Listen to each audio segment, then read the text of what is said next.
Alright, you guys, Avatar Fire and Ash is an absolutely amazing movie, and I watched it actually twice in the movie theaters, and this is a full review on Avatar Fire and Ash. Avatar Fire and Ash, or Avatar 3, is actually the best one yet so far. It's actual combination of the first two movies, and if the first two created a baby, that would be Avatar Fire and Ash. Anyway, this movie pretty much starts off right where Avatar Way of Water ended. It was probably like 2-week gap before they made this one, so the characters didn't really age much. A lot hasn't changed since the last one, and it's an actual continuation from Way of Water, almost like a part 2 of Way of Water. With that being said, there's a lot of character arcs. A lot of the characters go through a lot of emotions, a lot of fights, a lot of just character development. I think this movie really dives deep within the characters.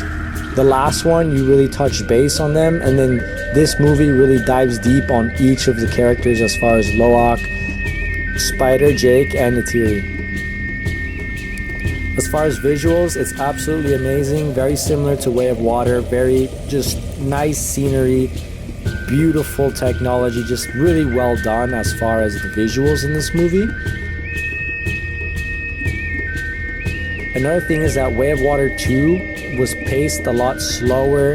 It was like a new biome, a new concept, so everything was just a little bit slower, while the pace of Fire and Ash is a lot faster and more upbeat, so it really keeps you on the edge of your seat the whole time.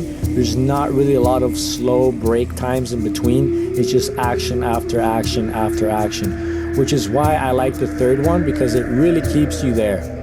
Another thing I must say is that if you haven't watched the previous two movies, I suggest you do, because there's a lot of things that you wouldn't really understand without seeing the bigger story.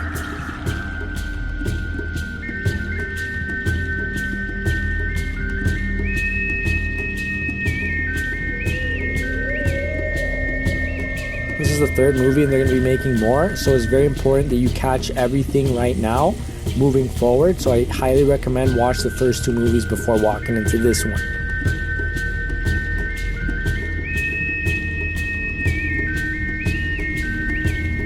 Avatar Fire and Ash also has very nice messages as far as family, as far as planet, as far as, ecosystem and just family relationships. The family is challenged a lot, and you do feel a lot of intense moments between the characters.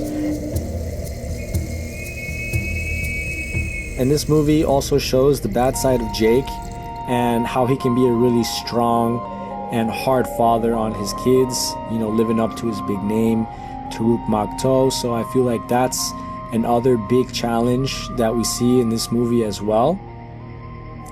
As far as the characters kind of building themselves and creating a name for themselves and becoming stronger and stronger throughout the film.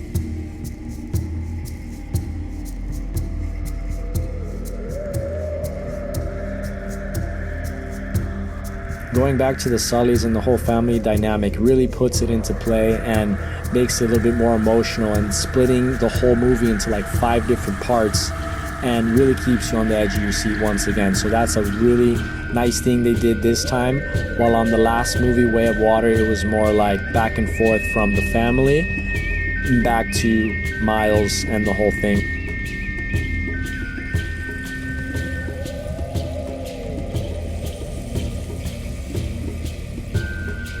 Another really cool part, my favorite part actually, was the introduction to the Wind Traders.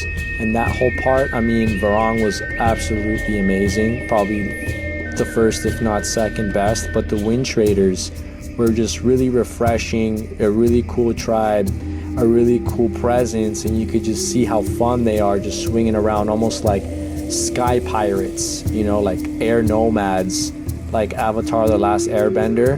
A little bit of that vibe. But it was just really cool. The only complaint I have on that was it was so cool that they didn't have enough time in the film.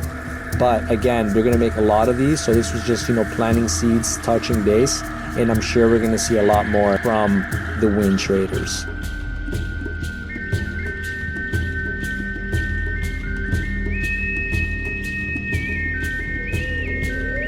Also, we get to meet a new villain, which is Varang, which actually did an amazing job. I think introducing this new villain was one of the best things that happened in this movie, and continue on with the films, because honestly, she stole the show. She was just freaky, mean, angry, but at the same time kind of mysterious and slightly sexy at the same time. So I thought as a character, this was probably a really cool way to introduce a new villain. Again, this movie was absolutely breathtaking as far as the visuals, as far as, you could see how much work was really put into creating this world, so it can just, put you in a whole nother environment as far as Pandora and as far as just the experience.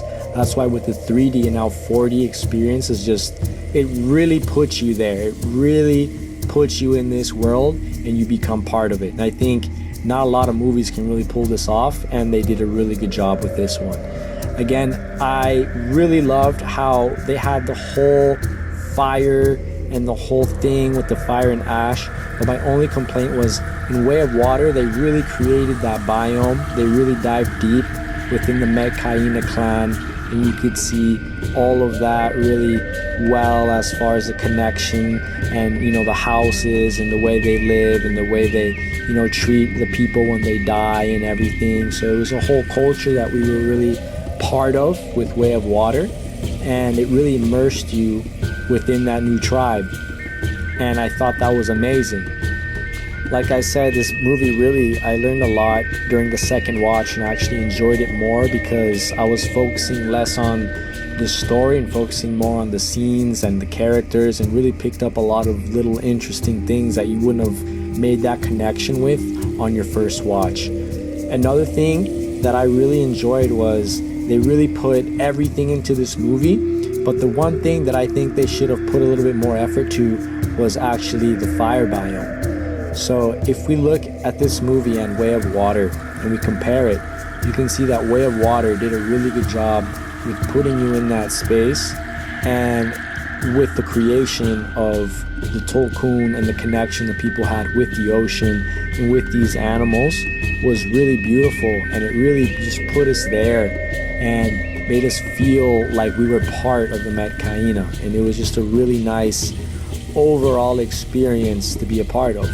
While on this one, they really slipped on the fire biome. I think that was my only complaint. They should have had, like the Tulkun, they should have had like a fire lizard or like a fire creature in the fire world, and kept the fights and kept a little bit more time on the fire. It was so amazing. I just wanted to see more. And I wouldn't say it's a complaint, it's just something I wanted to see more of, and I think we'll see more of it in the following films, but it was just such a cool world.